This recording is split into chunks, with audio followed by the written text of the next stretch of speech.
Em Atos capítulo 8, fica nítido que a perseguição rompeu a concentração dos discípulos em Jerusalém e transformou cada crente em um mensageiro itinerante. Onde esses irmãos chegavam, não lamuriavam ou murmuravam contando uma história triste, mas anunciavam a palavra de Deus. Qual foi o resultado? Um crescimento exponencial daqueles que criam em Jesus fora das fronteiras de Jerusalém.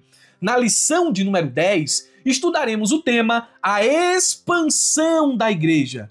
Temos como objetivos específicos, isto é, norteadores, em primeiro lugar, apresentar como a perseguição contribuiu para a expansão da igreja primitiva. Em segundo lugar, expor a centralidade de Cristo e da palavra de Deus na evangelização realizada pela igreja. E, por fim, enfatizar o papel da igreja em apoiar e discipular os novos convertidos. Cumpriremos estas finalidades mediante a explicação e aplicação dos pontos e subpontos que estão na lição. Direto ao assunto com muito conteúdo, o texto áureo nos diz: mas os que andavam dispersos iam por toda parte anunciando a palavra. E, descendo Filipe à cidade de Samaria, lhes pregava a Cristo. Atos capítulo de número 8, versículo 4 e 5. Comparando traduções, a versão dinâmica NVT nos diz: os que haviam sido dispersos, porém, anunciavam as boas novas a respeito de Jesus por onde quer que fossem. Filipe foi para a cidade de Samaria e ali falou ao povo sobre Cristo. Duas coisas merecem atenção nesta passagem.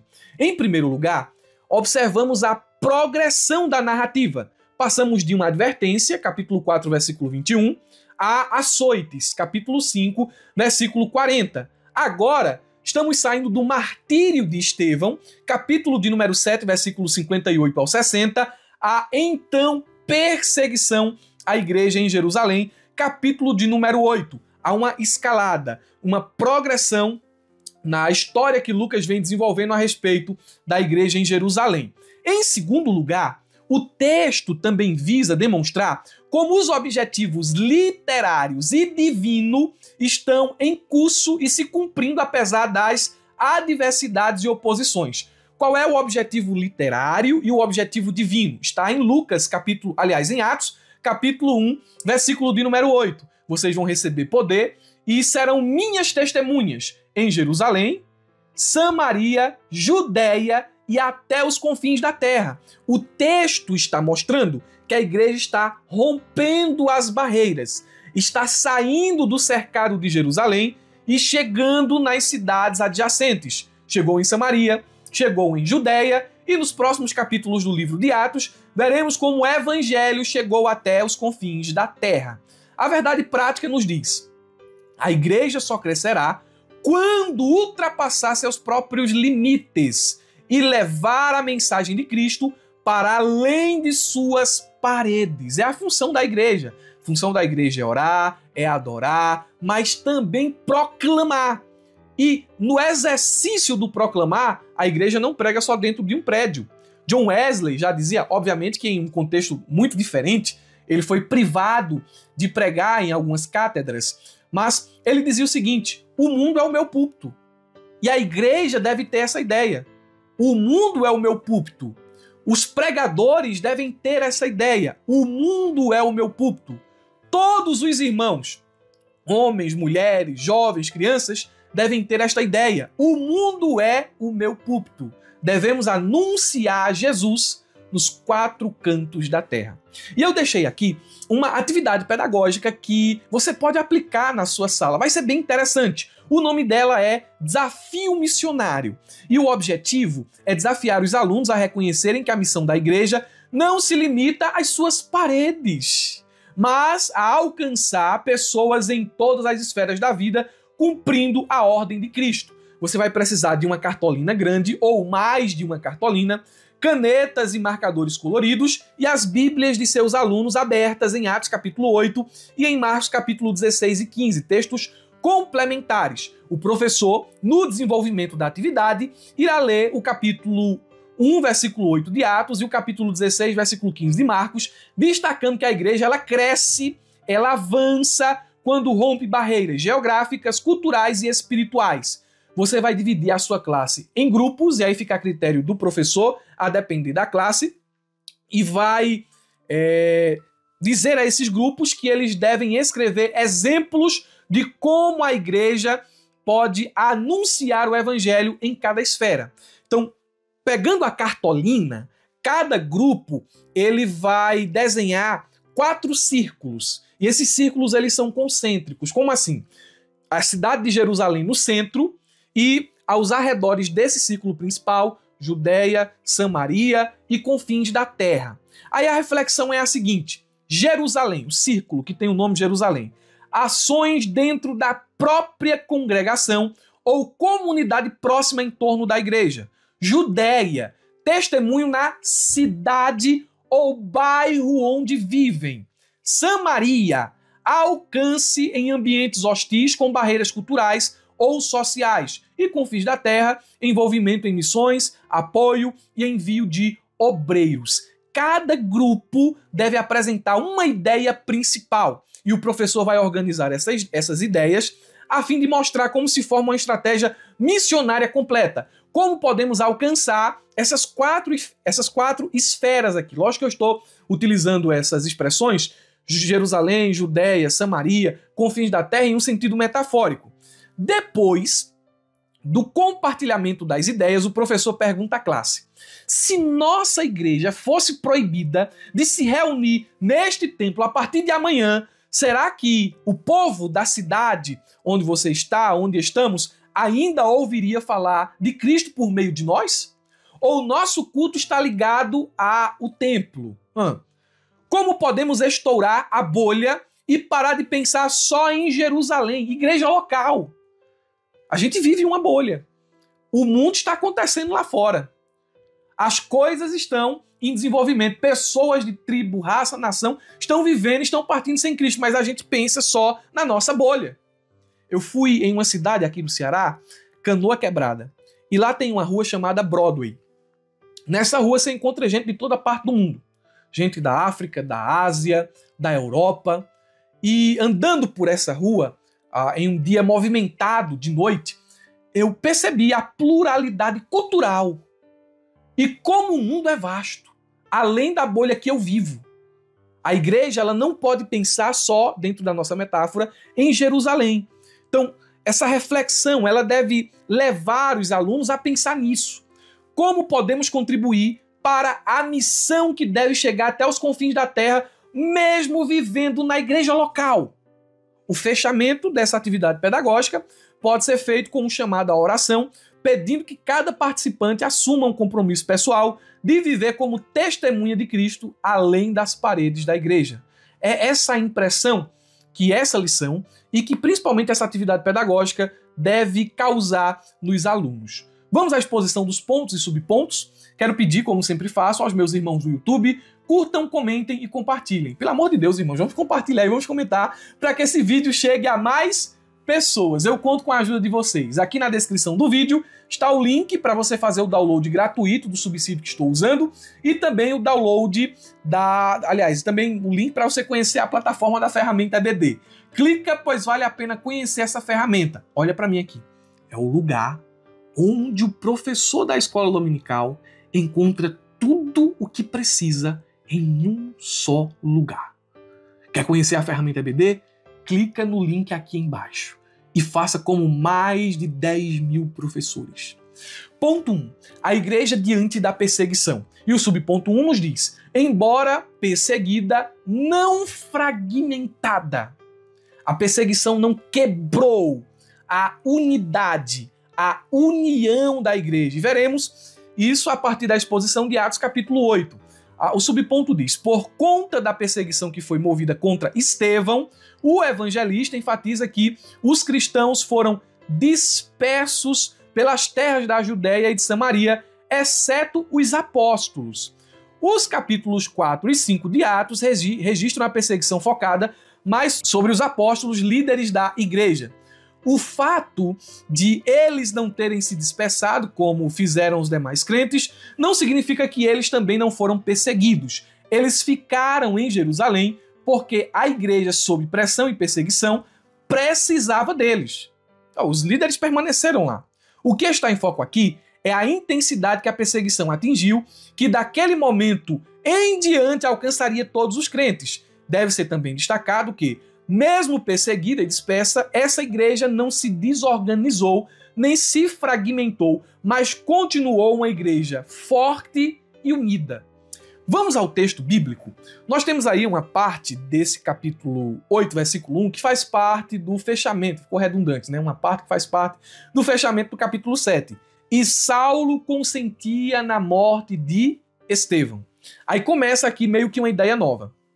Naquele dia, e esse dia é um dia específico, é o dia da morte de Estevão. Naquele dia, teve início um novo momento da história da igreja. Porque nesse dia em específico da morte de Estevão, os líderes, e sobretudo um homem chamado Saulo, viu que a perseguição, a caça aos crentes estava aberta. Começaram a perseguir a igreja. O capítulo de número 8 é um capítulo de transição, é um capítulo dobradiça, porque até o capítulo de número 7 o evangelho está concentrado em Jerusalém, os irmãos estão concentrados na vida em Jerusalém, na evangelização do templo, no templo, nos cultos que aconteciam no templo, e agora isso vai ser quebrado. Não a união da igreja, mas esse estilo de vida que a igreja vinha levando até então. A perseguição, ela espalha os crentes. E isso fica muito claro. Naquele dia, teve início uma grande perseguição contra a igreja em Jerusalém. Todos, exceto os apóstolos, foram dispersos. Por que os apóstolos permaneceram em Jerusalém? O comentarista dá aqui a sua explicação. Mas existem pelo menos 3. Eu separei aqui no subsídio 2. Separei 2. A primeira explicação ou interpretação possível é que essa perseguição ela foi generalizada. Todos os crentes foram perseguidos. Os apóstolos, como liderança da igreja, não podiam se acovardar, eu vou colocar isso entre aspas, né? Não podiam fugir. Eles eram os pastores da igreja. Eles eram os líderes, aqueles a quem os irmãos olhavam, aqueles a quem os irmãos viam e tinham como exemplo. Eles não fugiram, eles permaneceram em Jerusalém, mesmo sob forte perseguição. Maria, mãe de Jesus, permaneceu lá. Ao que tudo indica, se a mãe de João Marcos, também se chama Maria, ela fugiu, ela voltou. Tudo indica que se ela fugiu, ela voltou. Então, muita gente permaneceu em Jerusalém. Todos foram perseguidos. Mas os apóstolos e algumas pessoas permaneceram lá. É uma possibilidade. Uma segunda possibilidade é que a perseguição ela foi específica aos judeus helenistas, aos judeus de língua grega. E eu sou mais tendencioso a acreditar nessa interpretação, porque você vai ver o texto imediatamente aqui dando destaque a Filipe, um judeu de língua grega. Lá no capítulo de número 11, que é uma extensão do que está acontecendo aqui no capítulo 8, nós vemos que alguns irmãos que foram para outras regiões falavam aos gregos. Então eu entendo que a possibilidade maior aqui de perseguição foi uma perseguição direcionada mais especificamente aos crentes de língua grega, tal como Estevão era. Aí o texto diz assim: foram dispersos pela região da Judéia e de Samaria. Agora, não só Judéia e Samaria. O texto complementar de Atos capítulo 11, versículo 19 ao 20, diz o seguinte: os que foram dispersos a partir da perseguição, que começou com a morte de Estevão, se espalharam até a Fenícia, Chipre e Antioquia. E Fenícia e Chipre ficam muito mais além da Judéia e de Samaria, né? Muito mais além. Já são cidades estrangeiras, cidades distantes. E os cristãos foram espalhados até lá. Então, essa perseguição soprou o evangelho, Samaria, Judéia e o início dos confins da terra, que a gente pode colocar assim. Percebam também a palavra dispersos. Essa palavra é muito importante dentro da narrativa. Ela literalmente significa espalhar por vários lugares, como alguém que semeia ou espalha algo em diferentes direções. Entendeu a importância dessa palavra dispersos? Há uma ligação direta e etimológica entre dispersos e semeadura no texto grego. A imagem é agrícola. Os cristãos que fugiram de Jerusalém por causa da perseguição foram como sementes lançadas pelo vento, levados a diferentes solos onde poderiam germinar e frutificar por meio da proclamação do evangelho. Eu penso que a escolha do termo por Lucas foi intencional e quem sabe até irônica. Aí a perseguição, foi o que a perseguição fez. A perseguição soprou, espalhou as sementes do evangelho por todos os lugares. E o versículo de número 3 vai dizer assim: Saulo, porém, queria destruir a igreja. Indo de casa em casa, arrastava homens, detalhes, viu? E mulheres, lançando-os na prisão. Lucas, ele volta a sua atenção no versículo 3 para Saulo. E até aqui é a terceira referência que ele faz a esse personagem. E ele utiliza aquele mesmo recurso literário de escalada. Primeiro, Saulo é apresentado como espectador do martírio de Estevão. Capítulo 7, versículo 58. Depois somos informados de que ele deu pleno assentimento mental ao apedrejamento de Estevão. Capítulo 8, versículo 1, a parte A. Agora, ele se torna o pior inimigo da igreja, o chefe da perseguição, o promotor do martírio de muitos irmãos. De fato, ele é retratado como a personificação do mal até aqui, a personificação da perseguição. O texto descreve ele tentando devastar, destruir a igreja. E a palavra aqui para devastar ou destruir é uma expressão muito forte, usada na Septuaginta para animais selvagens, como leões, ursos e leopardos, dilacerando carne crua. Paulo procurou destruir, dilacerar a igreja. Ele era como um animal selvagem.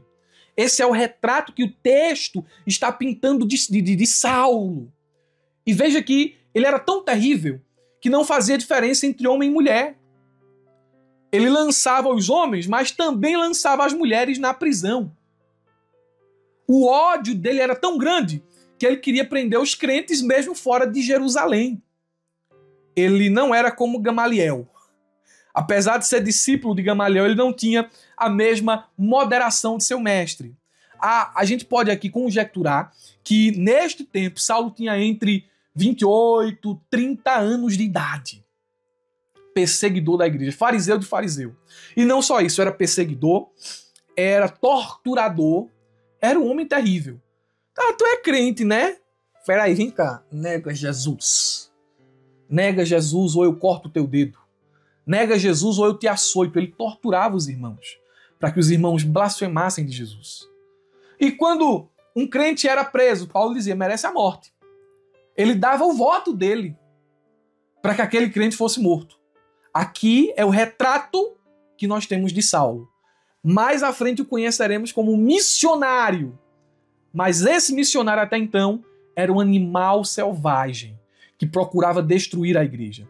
Subponto 2, a igreja em luto.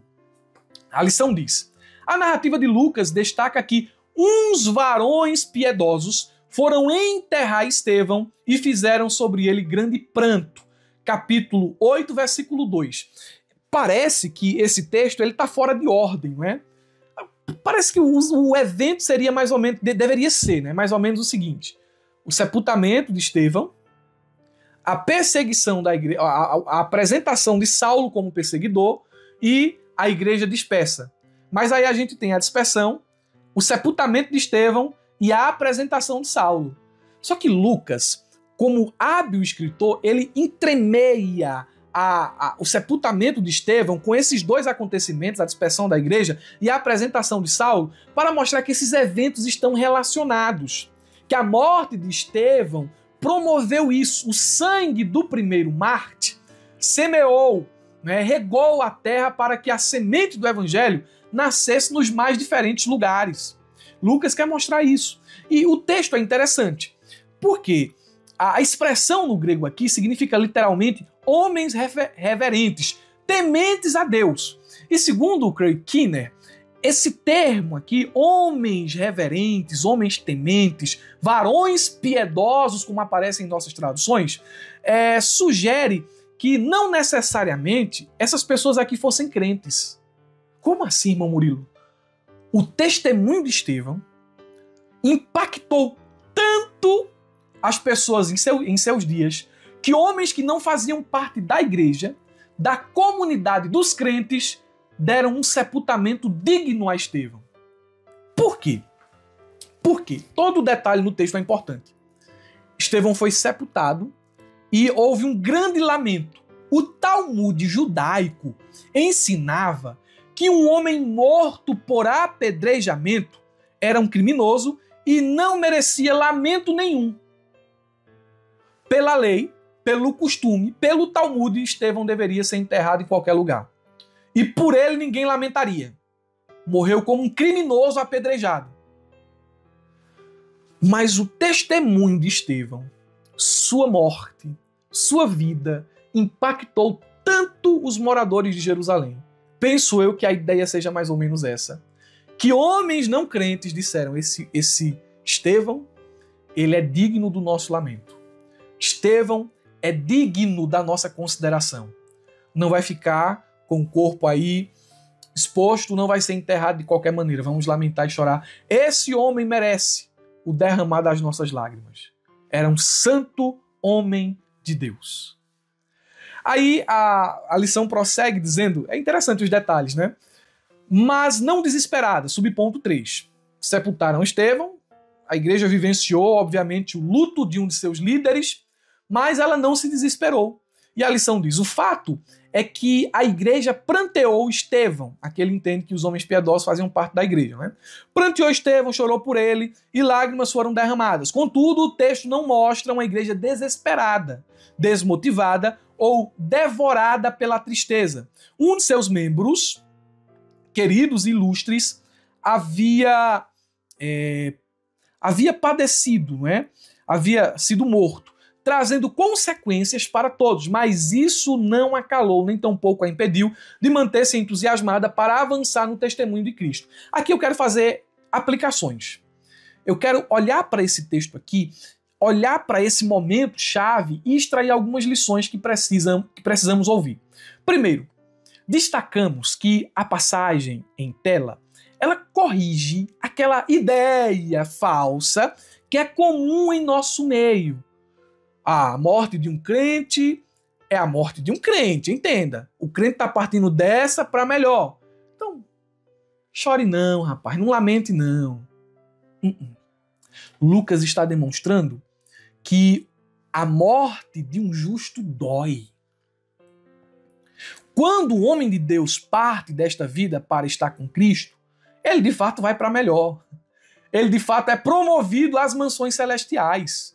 Nós sabemos que os nossos parentes, pais, mães, tios, primos, amigos, quando morrem em Cristo, estão com Cristo. Mas isso não impede a dor, o lamento, a saudade. Mesmo quando temos esperança na ressurreição, nós sentimos a dor da separação.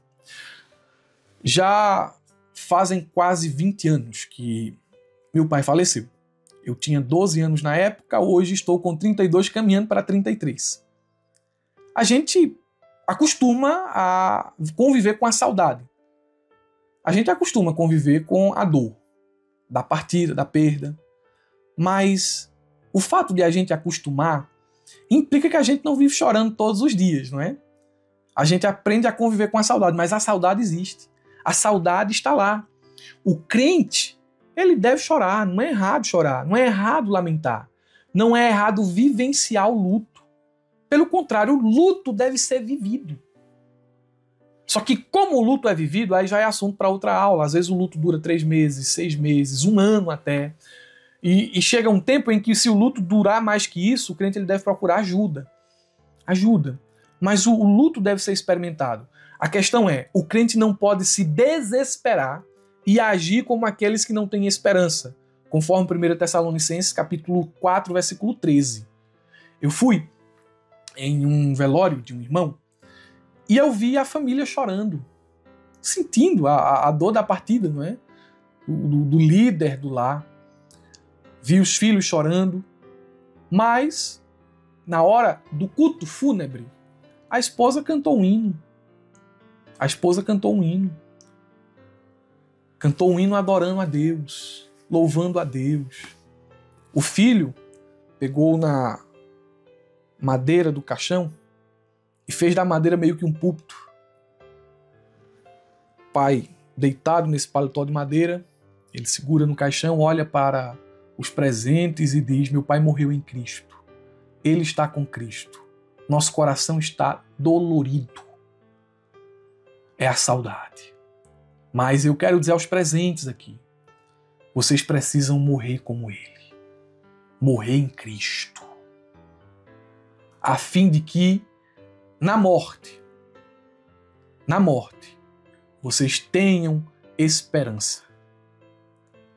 Morram na esperança da ressurreição. Ele morreu nessa esperança, nós vivemos nessa esperança. E vocês também precisam viver assim.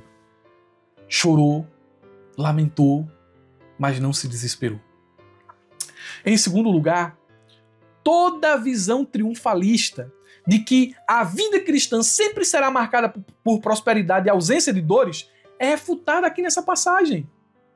Estevão morreu apedrejado e foi sepultado. Neste mundo caído, o desfecho da vida de muitos crentes pode ser trágico. Nos questionamos, sim. O luto nos leva a questionar. Veja o exemplo de Jó. Jó não pecou com seus lábios. Leia o resto do capítulo. Dos capítulos. Embora ele não tenha cometido uma falha moral, um pecado moral, Jó falou tanta besteira. Eu queria ter morrido. Por que isso? Me mostra se eu pequei, me pesa em balança justa. Falou tanta besteira que Deus, quando se manifesta a Jó, Deus se manifesta a Jó fazendo: quem é esse que obscurece o meu conselho? Jó fala assim, falou muita besteira. Às vezes a gente fala besteira mesmo. Às vezes a gente questiona Deus em muitas coisas. Porque nossa visão é aqui, limitada. A de Deus não. Você vai ver crente morrendo em um latrocínio, roubo seguido de morte. Em acidentes horríveis de carro, de motocicleta. Doenças e enfermidades inexplicáveis. Inexplicáveis. Recentemente morreu um amigo nosso, de uma cidade aqui próxima, em Bodocó, uma coisa que nos deixou sensibilizados. E eu ouvi até o testemunho, do presbítero Geilson, contando que, quando foi no hospital visitá-lo e banhá-lo, disse assim: olha, o céu está preparado para a gente. Isso aqui não dá para comparar com o que há de vir. Ele ali delimitado. Deu um glória a Deus assim que estremeceu o lugar. Mas morreu. Morreu de uma enfermidade que os médicos supõem ter sido câncer. Os crentes morrem de forma trágica também. Só que, mesmo em meio às trevas desta era, mesmo em meio às aparentes intempéries, às aparentes tragédias, o crente tem esperança viva, de que a morte não possui a última palavra. De que morrer, fechar os olhos nesta era, é abrir os olhos para estar com Cristo para todo sempre. Vamos prosseguir. A igreja que evangeliza. Subponto 1. Evangelização centrada na palavra. Aqui a gente vai sair do geral para o específico.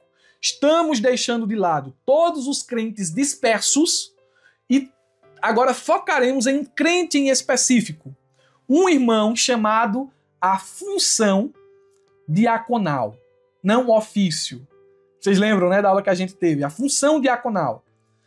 E a gente vai focar na vida dele. A lição diz, em Atos, capítulo 8, lemos que os que andavam dispersos iam por toda parte anunciando a palavra. Esse versículo mostra que a igreja primitiva era movida pelo poder do Espírito Santo, ou seja, cheia da presença divina para levar a mensagem de Deus adiante. Mas, além disso, a igreja de Jerusalém também era focada na palavra. Olha o que o texto diz, 8 e 4 de Atos. Enquanto isso, os que foram dispersos iam por toda parte pregando a palavra. E o Hernandes, ele particularmente traz um comentário enriquecedor sobre essa passagem. Ele diz o seguinte, Bergel afirmou que o vento aumenta a chama. A perseguição não labora contra a igreja, mas a seu favor. Deus transforma o agente da perseguição em parceiro da missão. Saulo disse, vou matar os crentes, vou destruir a igreja, vou acabar com tudo. Sem saber, estava promovendo o evangelho, a Judéia, Samaria, Fenícia, Chipre e Antioquia. Sem saber. Olha que interessante. Para Marshall, a dispersão levou ao mais significativo avanço na missão da igreja. Pode-se dizer que a perseguição foi necessária para levá-los a cumprir o mandamento dado em Atos 8, 1 e 8. O Sinédrio tentou prender os apóstolos, porém a igreja se tornou mais intrépida. O Sinédrio pensou, vou acabar com eles. Pelo contrário, deu mais ousadia, mais vontade de pregar. Os imperadores romanos tentaram deter a igreja queimando os crentes e jogando-os nas arenas. Porém, a igreja se multiplicou ainda mais. Em 1553, a rainha Maria Tudor mandou queimar em praça pública os líderes da igreja e promoveu um verdadeiro banho de sangue. Porém, com sua morte precoce em 1558, a Igreja da Inglaterra floresceu com mais vigor e surgiu um dos mais poderosos movimentos de reforma, de reavivamento na Inglaterra, o puritanismo. As perseguições japonesas e comunistas na Coreia do Sul não conseguiram destruir a igreja. Ao contrário, a igreja sul-coreana é uma das mais robustas e crescentes do mundo. Em 1949, o governo chinês foi derrotado pelos comunistas e nessa época 637 missionários da missão para o interior da China foram obrigados a deixar o país. Anos depois, os cristãos na China eram 40 vezes maior em número. Ninguém pode deter os passos da igreja. Ninguém pode calar sua voz. Prisões e fogueiras não podem impedir o avanço do evangelho. Conforme proclama um cântico pentecostal, e isso está no comentário do Hernandes, viu? Conforme proclama um cântico pentecostal, ninguém detém, é obra santa. Ninguém detém, é obra santa. Ninguém detém, é obra santa. Cântico pentecostal. Isso é fantástico. E duas verdades podem ser mencionadas aqui. Em primeiro lugar, os dispersos, eles pregavam a palavra. Não eram líderes, não eram os apóstolos, eram crentes comuns. Mas isso demonstra que a proclamação não era monopólio de uma liderança, mas responsabilidade de todos os discípulos. Pregavam a palavra. Por onde passavam, eram mensageiros itinerantes. Sabe qual é o maior problema da igreja, dos irmãos hoje? É mirarem o púlpito. O púlpito. Se não for no púlpito, não tem graça pregar. Se não for na escala, naquele congresso, não tem graça pregar. Você tá errado, rapaz. Olha as cadeias aí. Você tá vendo alguém brigar para pregar nas cadeias? Você quer pregar no púlpito. Porque você tá avisando aquilo ali. Você tá avisando é um crescimento pessoal, um engrandecimento. Você quer pregar mesmo? Você não vê ninguém concorrendo para pregar na cadeia. Você não vê ninguém concorrendo aí para pregar no evangelismo de tarde. Você não vê ninguém concorrendo para pregar na feira. Eu quero estar na escala. Você não vê ninguém concorrendo para pregar lá naquele sítio mais distante. Mas você quer o púlpito da matriz. Você quer o congresso tal. Você quer o congresso na cidade tal que tem mais membros. A cruzada tal. Você está com as motivações erradas. Se sua motivação é glorificar a Deus, o púlpito, seu mundo, aliás, o púlpito, o mundo é o seu púlpito. É, glória a Deus. Em segundo lugar, mais uma vez aqui dando ênfase, eles pregavam a palavra. E o que isso aqui nos ensina? Que esses crentes tinham capacidade de proclamar o evangelho porque conheciam o evangelho. Os apóstolos discipularam bem os irmãos.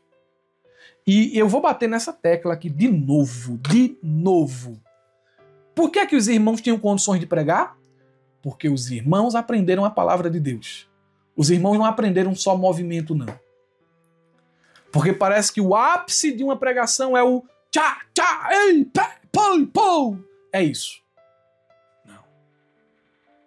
Foco maior de uma pregação avivada de verdade é aquela que é fiel às escrituras.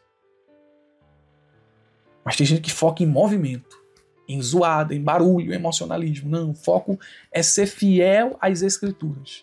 Sendo fiel, alimentando o povo, fazendo o povo crescer, não tem problema nenhum você orar, somos pentecostais.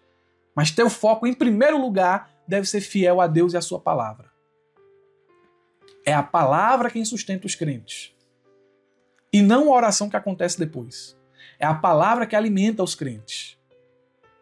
E não os gritos que você dá no final. Não. É a palavra. Palavra. Os crentes dispersos podiam evangelizar porque foram bem ensinados. Subponto 2, a evangelização centrada em Cristo. A lição diz: Filipe, um dos 7 escolhidos para servir na igreja, também foi disperso e ao chegar em Samaria, lhes pregava a Cristo. Eu gosto das expressões que o pastor usa, eu acho tão bonita, não é? Ele diz que o ministério de Filipe, ele se moveu em 3 eixos: o logocêntrico, o cristocêntrico e o pneumodinâmico. Olha como fica bonito, não é? Logocêntrico, cristocêntrico, pneumodinâmico. Aqui são os eixos do ministério de Filipe. Eixos que devem fazer parte do nosso ministério. O ministério logocêntrico, em primeiro lugar. Filipe, ele foi um dos dispersos que ia por toda parte anunciando o quê? A palavra. Seu ministério em Samaria teve como fundamento a palavra de Deus. É por isso que é logocêntrico. Logos, palavra. Né? Centro centrado na palavra, nas escrituras. O texto bíblico diz, Atos 8,14. Os apóstolos, pois, que estavam em Jerusalém, ouvindo que Samaria recebera a palavra de Deus, enviaram para lá Pedro e João.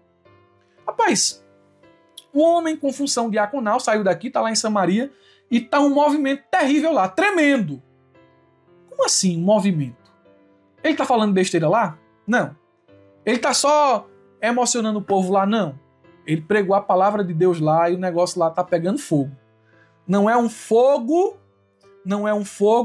de lenha verde, não é um fogo mesmo, é fogo de verdade, não é fumaça não, fogo mesmo, promovido pela palavra, e não por um ambiente controlado, não por uma técnica de fazer o povo se emocionar. Fogo de verdade. O negócio lá em Samaria tá bom. Por que tá bom? Ministério logocêntrico. Quem não tem um ministério centrado na palavra é relevantemente irrelevante. Repito, quem não tem um ministério centrado na palavra é relevantemente irrelevante. Nosso ministério deve ser centrado nas escrituras. Em segundo lugar, o ministério de Filipe era cristocêntrico. O texto afirma: e descendo Filipe, a cidade de Samaria, lhes pregava quem? Cristo. Qual era o centro da mensagem de Filipe? Na sua casa, na sua vida, na sua família. Não. Era o Cristo ressurreto. Era a morte e a ressurreição de Jesus. A pregação de Filipe se resumia a isso. Cruz, morte, ressurreição. Vivemos para Ele, por meio dele. O ministério pneumodinâmico. Filipe foi instrumento de curas e libertações, como descreve o texto, porque os espíritos imundos saíam de muitos dos que tinham e muitos paralíticos e coxos eram curados. Isso é fantástico. Tem gente que para poder fazer o culto animado tem que agir como um animador de plateia. Não tem mais a mensagem da cruz e, consequentemente, não tendo a mensagem da cruz, não tem o poder do Espírito. Porque os dons, as mensagens, aliás, os dons, as operações miraculosas acompanham aqueles que creem e aqueles que anunciam o evangelho. Se não tem evangelho, não tem poder. Você entendeu? Se não tem evangelho, não tem poder. Tem que ter evangelho para ter poder. Pare de andar com canivete e volte a andar com a espada da palavra de Deus. Ministério logocêntrico, cristocêntrico e pneumodinâmico. Ponto 3, a igreja que dá suporte à evangelização. E a lição diz o seguinte, suporte da igreja. No livro de Atos, lemos que, diz a lição, os apóstolos, pois, que estavam em Jerusalém, ouvindo que Samaria recebera a palavra, enviaram para lá Pedro e João. Essa passagem mostra que a igreja de Jerusalém dava suporte completo e apoio ao trabalho que era feito fora de seus muros. Quando a igreja começou a sair fora de seus portões, os apóstolos procuraram dar apoio e suporte ao trabalho evangelístico e missionário. Não basta mandar missionários, é necessário dar-lhes suportes na missão que realizam. Vamos olhar aqui para o texto. Primeiro houve um recebimento da palavra. Os samaritanos, povo odiado dos judeus, porque não representavam a pureza racial, dizem até algumas traduções rabínicas que as crianças eram ensinadas a amaldiçoar os samaritanos. Toda vez que uma criança hebreia ia dormir, ela levantava a mão, orientada pelo pai, em direção a Samaria e amaldiçoava os samaritanos. Era uma rixa, era uma coisa terrível. João, capítulo de número 4, pincela um pouco essa rixa entre judeus e samaritanos. Mas os samaritanos, eles receberam a palavra. E isso indica uma aceitação, uma fé genuína na mensagem do evangelho. Temos um texto correlato que utiliza uma expressão parecida. Parecida, não é a mesma, mas parecida. 1 Tessalonicenses 2:13. Temos mais uma razão para incessantemente dar graças a Deus, é que ao receberem a palavra que de nós ouviram, que é de Deus, vocês a acolheram não como palavra humana, e sim como em verdade é a palavra de Deus, a qual está atuando eficazmente em vocês, os que creem. Algo semelhante aconteceu em Samaria. Eles abriram, a ideia é essa, eles abriram a porta do coração e deixaram a palavra entrar. E essa palavra, uma vez instalada no coração, mudou o jeito dos samaritanos viverem, pensarem e falarem. E os levou a uma experiência espiritual com o Espírito Santo no aspecto dos dons, dos milagres, das maravilhas, a experiência da salvação. Os samaritanos estavam em êxtase, estavam vivendo uma realidade extraordinária, uma nova realidade. A notícia foi tão grande desse avivamento que chegou em Jerusalém. Segundo, uma ação deliberada da parte dos líderes em Jerusalém. Temos o envio de Pedro e João. Isso revela a intenção dos apóstolos em manter a unidade da igreja. Por que é que Pedro e João vão lá? Para que Samaria não seja concorrente de Jerusalém, mas seja justamente uma continuidade do que começou na Cidade Santa. A unidade da igreja era mantida nisso. E terceiro, nós temos aqui no texto meio que uma ironia. Porque Lucas ele faz questão de mencionar que João foi em Samaria acompanhando Pedro. Nós temos um episódio lá em Lucas, capítulo 9, versículo 54, que João queria orar para descer fogo do céu e matar os samaritanos. Agora, ele vai orar, mas não é descer fogo para matar. É descer fogo para revestir, para encher, dentro da nossa linguagem metafórica, né? O Espírito descer de forma poderosa para que os samaritanos fossem capacitados. É lindo, não é? Parece que é meio que uma ironia aqui. Subponto 2, a igreja que discipula. A lição diz, Lucas mostra que os apóstolos, tendo ido a Samaria, oraram por eles para que recebessem o Espírito Santo. Olhe o que o texto bíblico diz. Atos 8, 15 e 17. Chegando ali, oraram por eles para que recebessem o Espírito Santo, pois o Espírito ainda não havia descido sobre nenhum deles. Tinham apenas sido batizados em nome do Senhor Jesus. Então lhes impuseram as mãos e eles receberam o Espírito Santo. Duas perguntas aqui são interessantes. Por ser um evangelista e não um apóstolo, Filipe é incapaz de orar pelo dom do Espírito Santo? Para que os crentes recebessem o Espírito Santo? Filipe não tinha essa capacidade? Por que é que Pedro e João... Foi necessário Pedro e João chegar lá? 2. O Espírito não está agindo quando os samaritanos se voltam para Cristo pela fé? Se eles receberam o Espírito só depois que os apóstolos oraram, então, como é que eles creram em Jesus? O Espírito já não estava agindo? Vamos às respostas. Primeiro, Filipe tinha capacidade sim de orar para que os crentes recebessem o dom do Espírito. Ele próprio estava cheio do Espírito.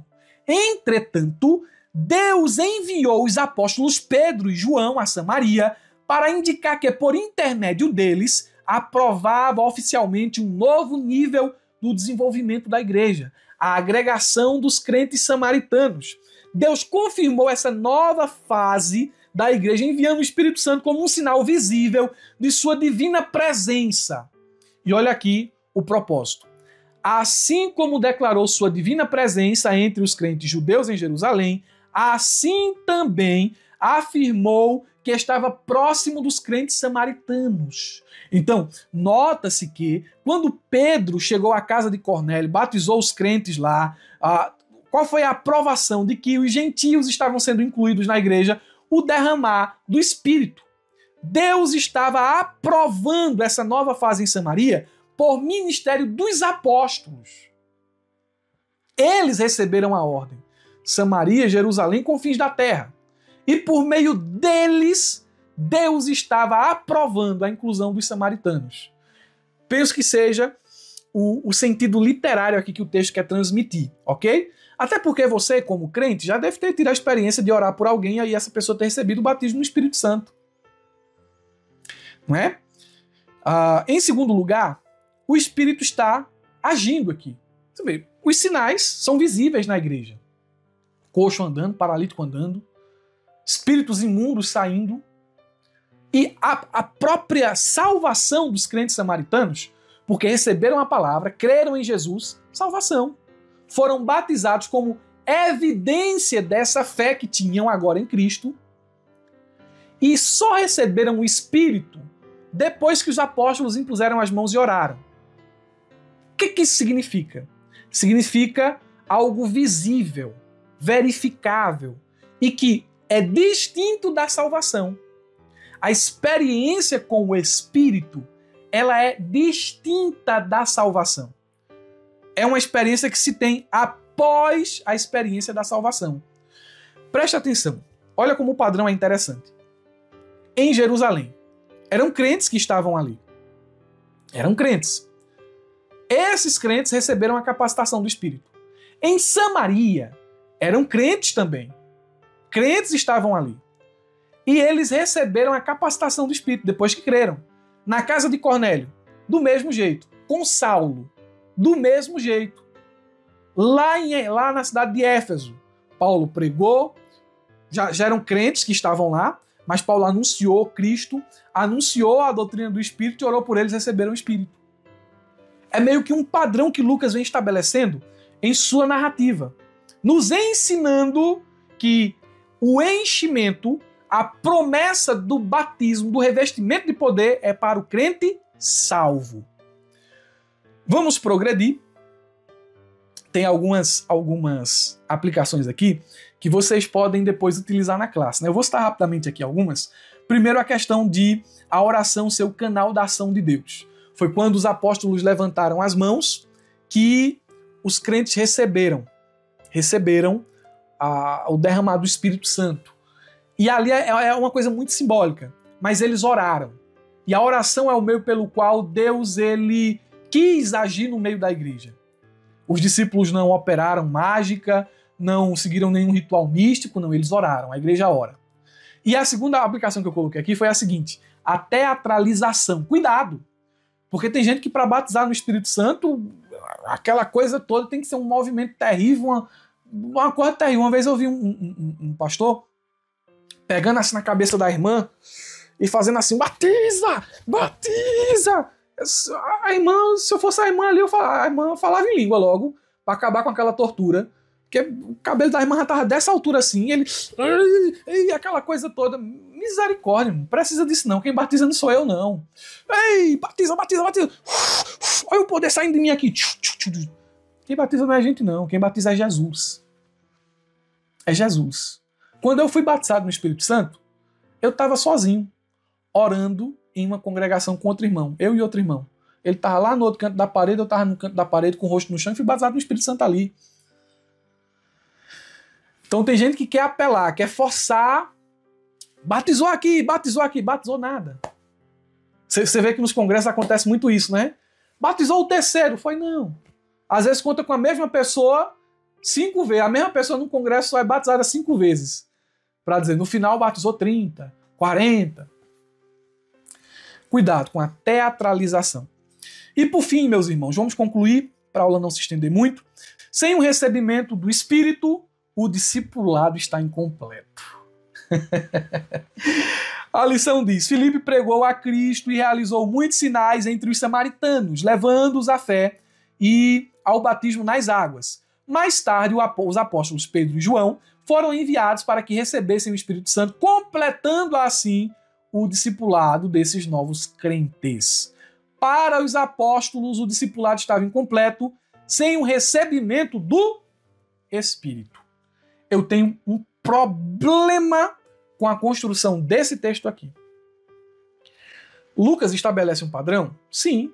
Os crentes criam, se arrependiam, eram batizados geralmente nas águas e recebiam o Espírito. Ou às vezes antes de descerem às águas eles recebiam o Espírito. Acontece isso no livro de Atos. A questão é a seguinte: é você dizer incompleto. Na perspectiva de Lucas, os apóstolos, eles entendiam que os crentes deveriam experimentar essa experiência de enchimento. Ok. Mas a gente tem que ter cuidado quando for expor isso aqui em classe. Discipulado incompleto.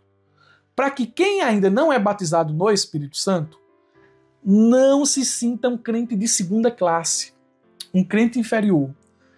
E essa é a grande questão envolvendo o dom do Espírito. Eu não vou polemizar aqui e não vou, talvez, plantar na sua mente essa ideia, não é?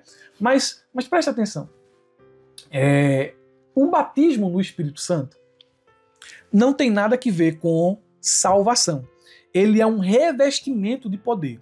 O pastor Antônio Gilberto, um dos maiores teólogos pentecostais, sempre fez a distinção entre novo nascimento, obra para a salvação, e batismo no Espírito Santo, revestimento de poder. Para ele e para mim, é o que a Bíblia diz, a pessoa salva já é um discípulo, mesmo sem o batismo. Mesmo sem o batismo. O livro de Atos enfatiza que o batismo no Espírito Santo não é condição para ser discípulo de Cristo. É poder para testemunhar. E aqui eu estou fazendo apenas uma ponderação para que vocês entendam isso. E quando chegarem em classe, os irmãos que ainda não são, em vez de serem constrangidos, eles sejam impelidos a buscar o batismo no Espírito Santo. Entendeu? Qual é o X da questão? Irmãos, não é que seja crente de segunda classe, mas se você está em Cristo, se você aceitou Jesus, se você é crente e ainda não é batizado, ore para que Jesus lhe batize no Espírito Santo. É uma promessa que diz respeito a mim e a todos os irmãos. Eu me recordo da história de um diácono muito conhecido lá em minha cidade, homem crente, um homem que admiro muito, 12 ou foi 15 anos buscando o batismo no Espírito Santo. Muito tempo, não é? Cresci ouvindo esse homem ensinar na escola dominical. E teve, depois de 15 anos orando, teve um culto em que A filha dele foi batizada no Espírito Santo. E ele ficou, meu Deus do céu. Eu tô orando aqui, primeiro não devia ser eu, para depois ela, né? E ele ficou naquele questionamento. Se eu não me engano, outra pessoa da família dele também foi batizada no Espírito Santo. Não sei se um neto, uma neta, não me recordo. Mas eu sei que a filha foi, e ele ficou nessa expectativa, né? E agora, Jesus? E agora? Porque tem gente que às vezes é assim, eu não fui batizado ainda, então não busco mais não. O irmão tá orando há 15 anos. Quando Jesus batiza ele, num domingo de manhã, em uma manhã missionária, quem pregou nesse dia foi até o evangelista Lorival. Tá em missão na Argentina. Os irmãos que são da Assembleia de Deus em Pernambuco sabem de quem eu estou falando. Esse irmão foi batizado. Foi o genro dele que foi batizado, né? A filha e o genro. Aí, esse irmão, quando ele foi batizado no domingo de manhã, meu Deus do céu, para levar ele para casa, tiveram que levar ele nos braços. Porque ele. Tanto prazer, tanta alegria falando em língua. Aquela coisa, aquela experiência maravilhosa. Aí o netinho dele, que é sobrinho, uma coisa assim, não sabia o que era aquilo ali, né? Chegou perto assim e perguntou à esposa, né? A esposa dele. Vovó, o que vovô tem? Aí ela disse assim, é fogo, meu filho. Aí esse irmão começou a falar em língua. De manhã, deu a hora de ir pro culto, ele tava falando em língua. Aí ele foi tomar banho para ir para o culto à noite, né? Aí entrou no banheiro falando em língua. Aí lá vem o netinho.